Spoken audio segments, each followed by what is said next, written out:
Kenya's Maasai Mara. For decades, hundreds of thousands have poured into this game reserve from around the world to see African wildlife at its most raw. And it's fantastic. It's excellent. So yeah, it's a great experience. Visitors like these and the dollars they bring are a key pillar of Kenya's tourism sector, which in recent years has accounted for nearly a tenth of the country's GDP.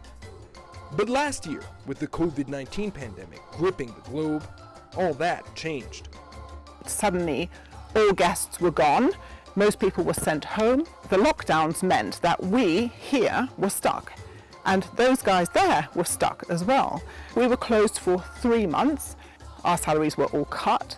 Without our international guests, we didn't know how we were going to survive. Last year, we had few tourists visiting Maasai Mara. It's because movement was restricted from different countries. As park management, we depend on the revenue collected from the tourists who are visiting Maasai Mara. And since they haven't not been coming, so we are running with a lot of challenges. We need to pay our staff salaries.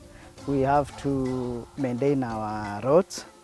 We also have to maintain our vehicles. So at the moment we are really struggling. And it's not just those working at the reserve itself who are feeling the burn. This area overlooking the drop into Kenya's Great Rift Valley is a major stopping point on the route for tourists coming from Nairobi to see the annual wildebeest migration in the Maasai Mara.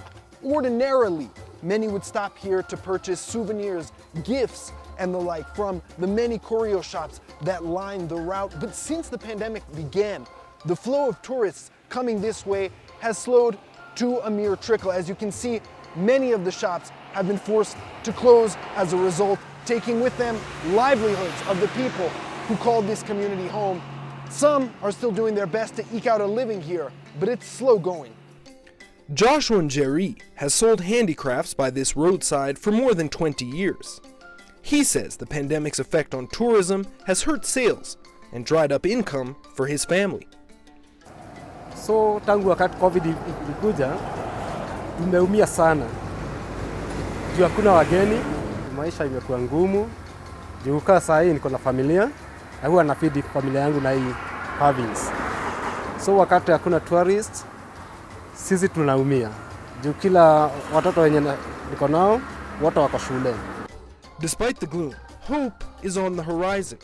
Hoteliers and tourism officials say international visitors are once again returning, a trend that is evident in the large crowds of foreigners who have flocked here for the annual wildebeest migration. I can say this year is better than last year because at least many countries have vaccinated their citizens, and that's why they are coming. Na saa hii hata ni wakati tunashukuru Mungu juu wageni wameanza kurudi kidogo. Duka tulikuwa tumefunga at least karibu miaka 2. Tangu wakati COVID imekuja tumefungua kitu kama 2 months ago. So juu hakuna yani hakuna mtu anaweza kuja. A modest improvement, but for those who depend on this region's tourism sector for survival, it's enough of a reason to set up shop once again. Daniel Plafker in southern Kenya for CGTN.